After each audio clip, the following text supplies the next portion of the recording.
Baik, Bismillahirrahmanirrahim. Assalamualaikum warahmatullahi wabarakatuh. Waalaikumsalam Dan warahmatullahi wabarakatuh. selamat datang rekan-rekan Apkas Consulting di Bincang Produktivitas, sebuah seri dari percakapan dari Apkas Consulting. Saya Arif Rahman dan hari ini saya ditemani oleh rekan saya Pak Safil Lubis. Senang sekali kita bisa memulai seri ini bersama Pak Safil. Baik, terima kasih Mas Arief dan para sahabat sekalian. Apakah Anda sedang menuju ke sawah, menuju ke kantor, menuju ke kampus, mau ke pasar untuk berdagang atau belanja, atau kegiatan lain? Kita memerlukan cara bekerja, cara berkegiatan yang lebih baik dari waktu ke waktu. Baik, Pak Safil. Sebut dengan peningkatan produktivitas. Produktivitas. Ya, saya ingin mulai dengan satu pertanyaan sederhana, Pak. Tapi jawabannya mungkin mengejutkan kita semua. Sebelumnya ada sebuah pertanyaan yang menggelitik, yaitu sebagai orang Indonesia, apakah di setiap kegiatan kita itu sudah produktif? Nah, kalau kita lihat dari jam kerja, jawabannya kelihatannya iya. Ya, ini ada data-data dari BPS di tahun 2024 menunjukkan satu dari empat pekerja Indonesia bekerja lebih dari 49 jam sepekan. Kita rajin, kita tidak malas. Nah, ini menarik tuh, Pak. Tapi kalau kita ukur dari output per jam, datanya berbeda cerita, Pak.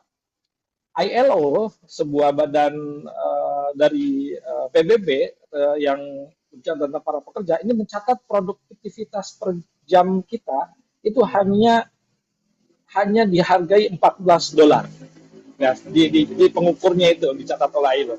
Sementara Singapura itu per jam kerjanya itu 74 US dollar. Malaysia 26 US dollar, bahkan Thailand itu 15 dolar. Sudah unggul satu dolar dari kita. Nah, sementara di skala global tentunya kita ada di peringkat ternyata ya di atas 100 Pak ya, 111 dari 189 negara. Nah, rekan-rekan Afkari semua dan Pak Safil. Jadi ini adalah yang akan diskusikan ya. Dan ini adalah rangkaian dari bincang produktivitas ya, sesi yang akan kita lakukan dengan beberapa pertemuan. Nah, di pertemuan awal ini kita akan memulai dengan pendahuluan-pendahuluan dari satu paradoks besar, yaitu kita bekerja keras, tapi hasilnya tidak setara dengan kerja keras itu. Nah, pertanyaannya bukan lagi sudah kerja atau belum, atau sudah berkegiatan atau belum, tapi apakah kita dengan berkegiatan dengan cara yang tepat atau belum. Nah, ini bukan cuma soal angka nasional, ini soal kita masing-masing, Pak, ya, soal bagaimana kita menghabiskan waktu, energi, dan fokus setiap harinya. Apakah 8 jam atau lebih yang kita jalani setiap harinya benar-benar menghasilkan sesuatu yang bermakna.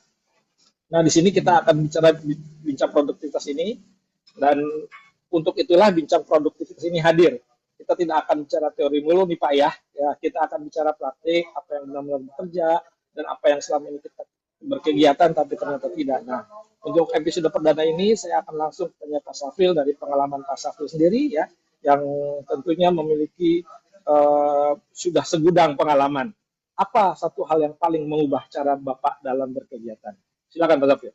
Baik, para sahabat sekalian, apakah Anda sedang menuju ke sawah, barangkali, atau ke kantor, atau ke kampus, atau ke pasar untuk berdagang atau berbelanja? Waktu yang kita gunakan akan berdampak bagi hasil. Ya, tadi Mas Arief sudah menjelaskan hal yang menyedihkan sebetulnya. Kita di Indonesia yang mayoritas Muslim itu rata-rata output atau produksinya per jam itu hanya kira-kira $14. Ya di bawah Thailand.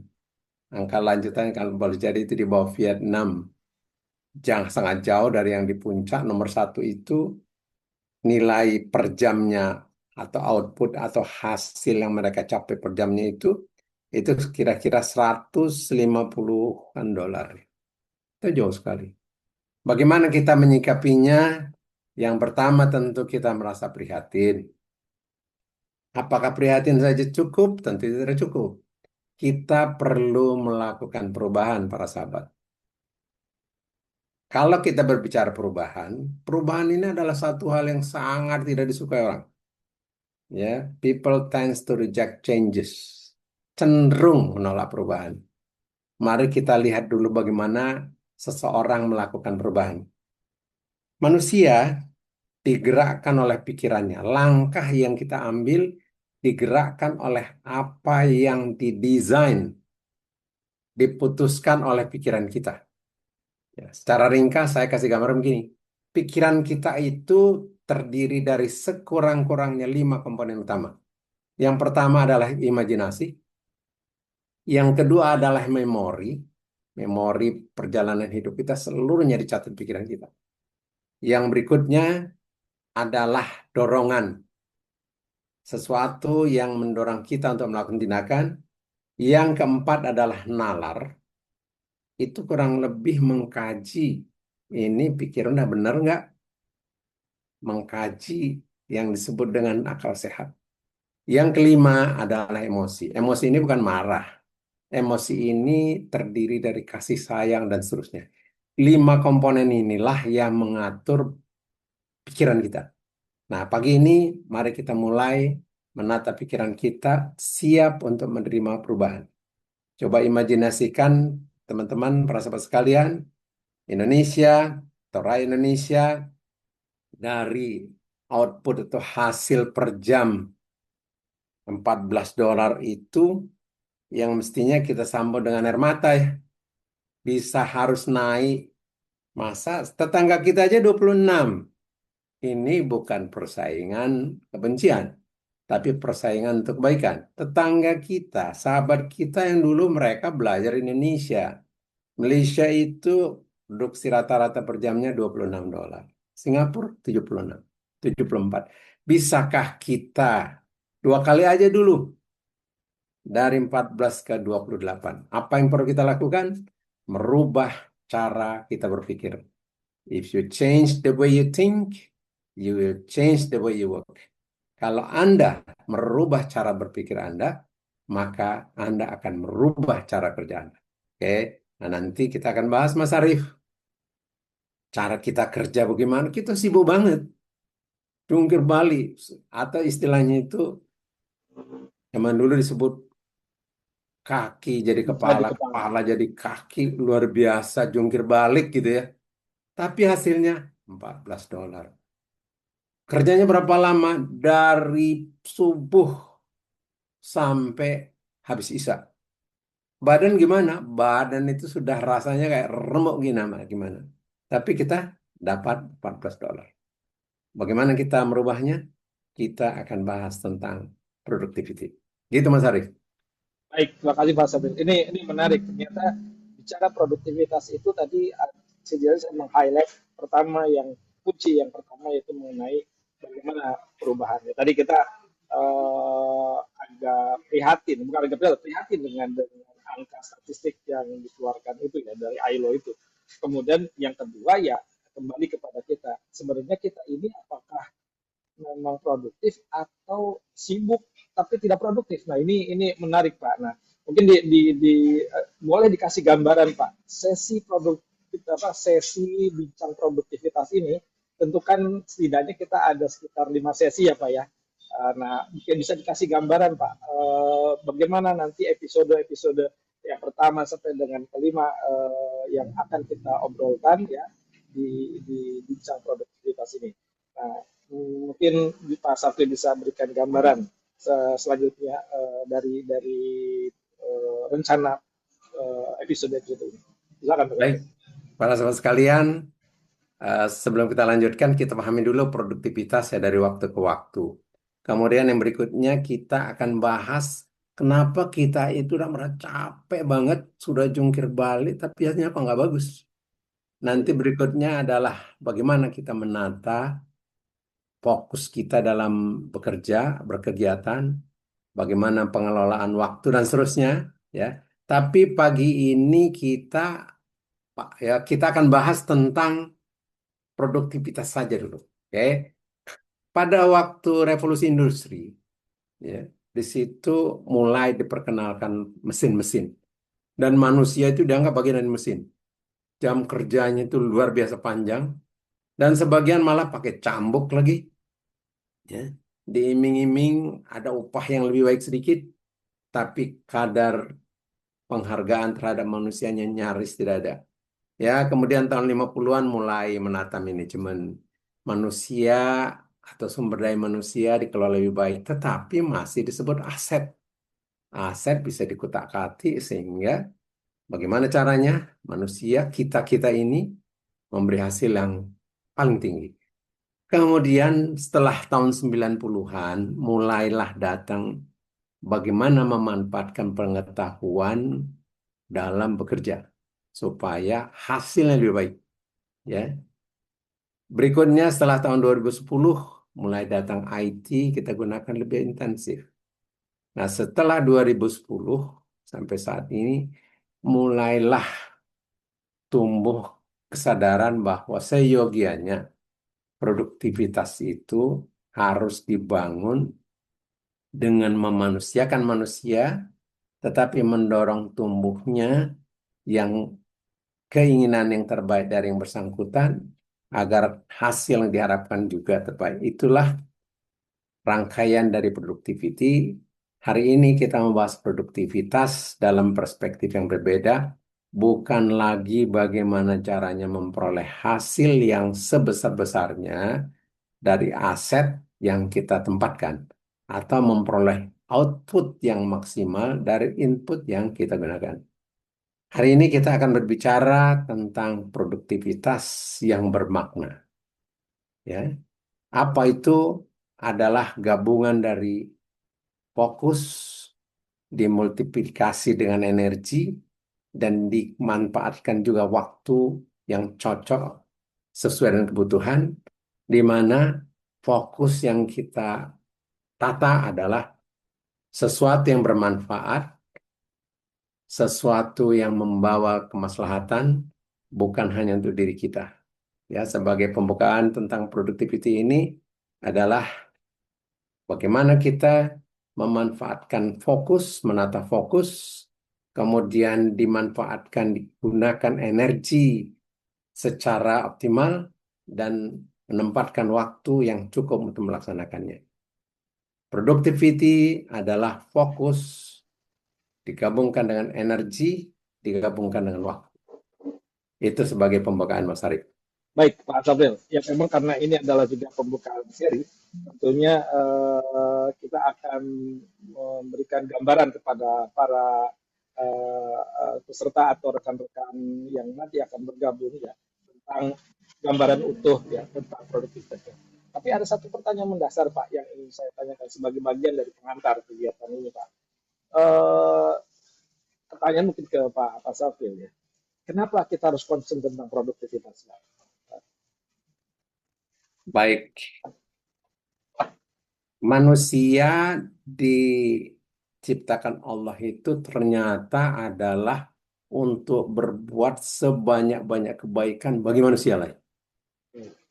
Sehingga dikatakanlah sebaik-baik manusia adalah orang beriman yang memberi manfaat sebesar-besarnya bagi orang lain. Nah, pemberian manfaat inilah yang merupakan salah satu tujuan dari berperilaku produktif. Kita perlu berkegiatan secara produktif supaya bisa memberi manfaat yang sebesar-besarnya bagi orang lain. Siapa orang lain itu?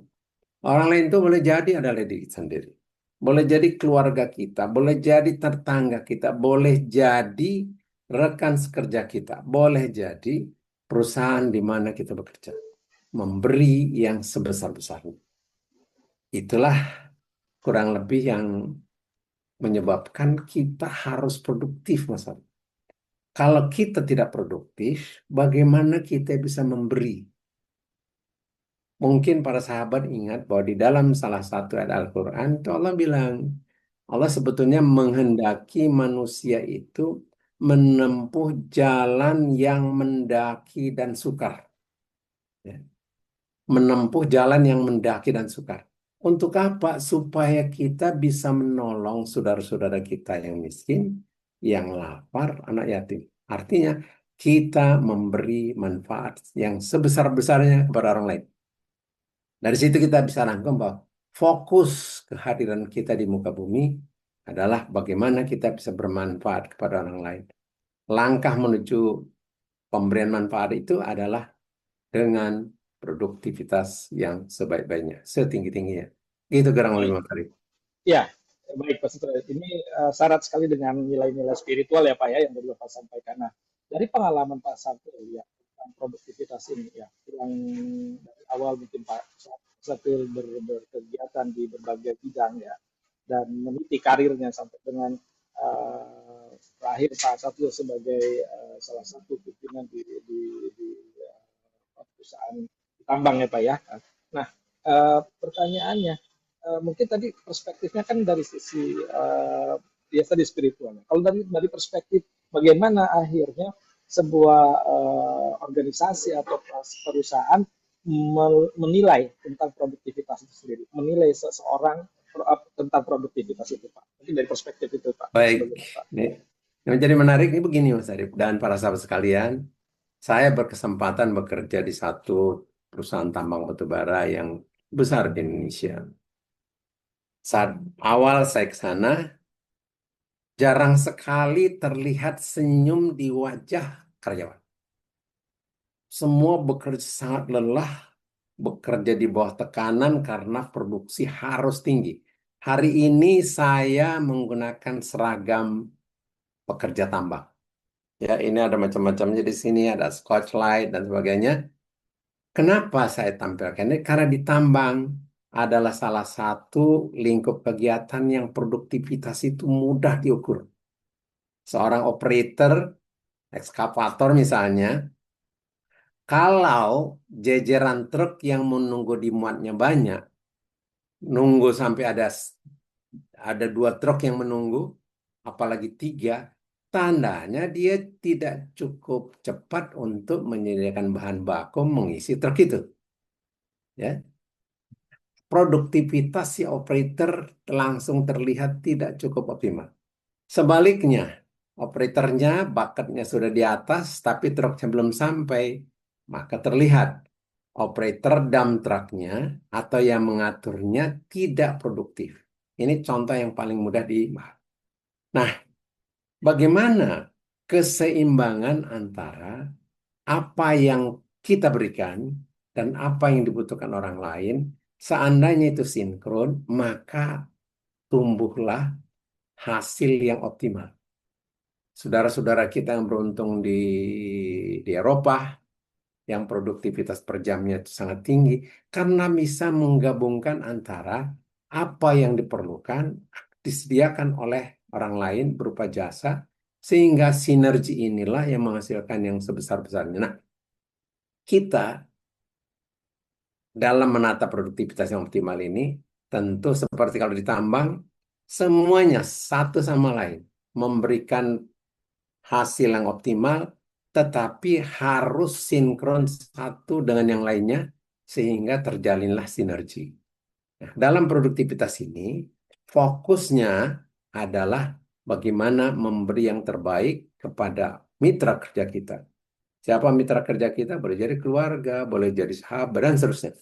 Memberi yang terbaik kepada mitra kerja kita. Fokusnya jelas, kita ingin menjadi orang yang bermanfaat. Fokus yang pertama. Kemudian apakah fokus itu bisa tercapai? Ada faktor lain, Mas Arif, para sahabat, namanya adalah energi. Tersediakah energi? Nah, kita akan bicara tentang energi ini sebentar lagi. Baik Pak Sapri, jadi ternyata kembali lagi tadi di awal Pak Sapri juga sempat menjelaskan bagaimana produktivitas dari perspektif spiritual. Kemudian juga tadi berbicara bagaimana produktivitas dari sisi organisasi atau perusahaan yang Pak Sapri pernah berkecimpung di dalamnya. Dan ini menandakan bahwa produktivitas is emas ya Pak ya, seperti itu. Nah, mungkin sebagai bagian perlu kami jelaskan di sini bahwa ini adalah teman-teman semua ini adalah pengantar ya pendahuluan.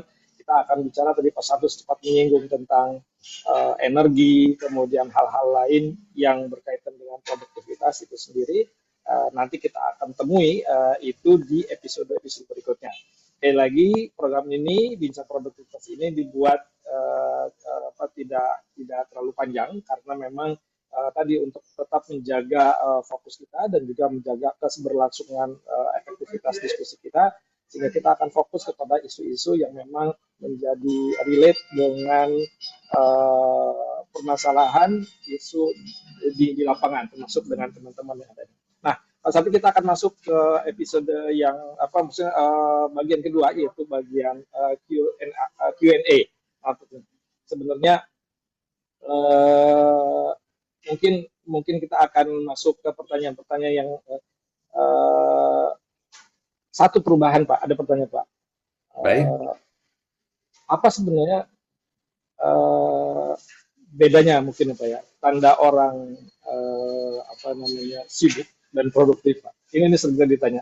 Oke, baik. Sebelum ke sana, Pak, Ya. apakah sama orang sibuk dengan orang produktif?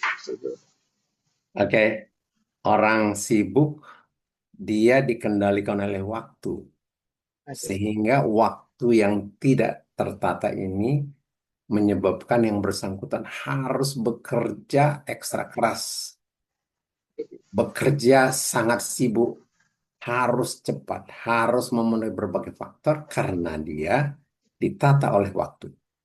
Bagaimana dengan orang yang satu sibuk, satu orang yang manfaat ya? Ya, kalau Produktif, orang, kenapa? yang produktif, Pak. Yang produktif. Nah, orang yang produktif dia mampu menghasilkan yang dibutuhkan, yang bermanfaat bagi orang lain dengan lebih banyak, lebih optimal karena sudah dirancang Oke. pada saat dibutuhkan tersedia barang atau jasa yang diperlukan itu pada waktu yang sesingkat-singkatnya. Sama cerita sedikit Mas Arif. Baik. Kenapa orang Jepang dianggap salah satu dari bangsa yang produktif? Seorang yang merangkai mesin di sana, dia mengatur sedemikian rupa lingkungan kerjanya sehingga dia tidak perlu melangkah lebih dari 2 langkah Ah, mengambil satu barang. Ya, semua yang dia perlukan ada di sekitar dia. Kalau dia melangkah 3 langkah, maka dia tidak produktif. Mulai dari tools, kemudian komponen, semua dalam jangkauan dia. Paling jauh dia hanya melangkah 2 langkah. Paling jauh.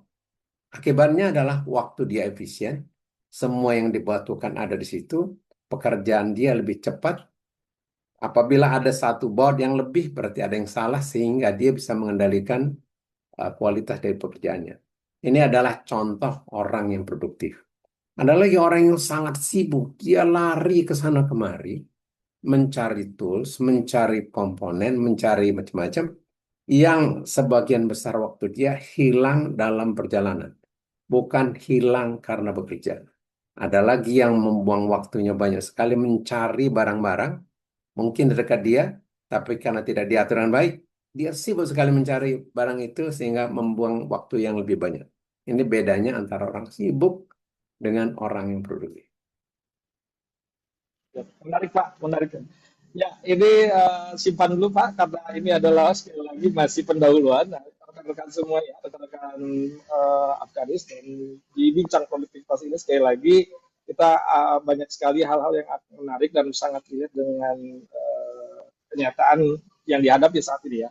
Seringkali tadi kita bertanya tentang sibuk dan juga produktif. Dan Pak Sabtu tadi sudah kasih clue apa perbedaan antara sibuk dan juga produktif. Nah, namun demikian Pak Safil, karena memang kita komit bahwa program ini memang kita buat bertahap ya, di episode pengantar ini kita akan segera cukupkan. Mungkin ada hal terakhir yang bisa disampaikan sebagai penutup di episode pertama tentang produk ini, mangga Pak Safil.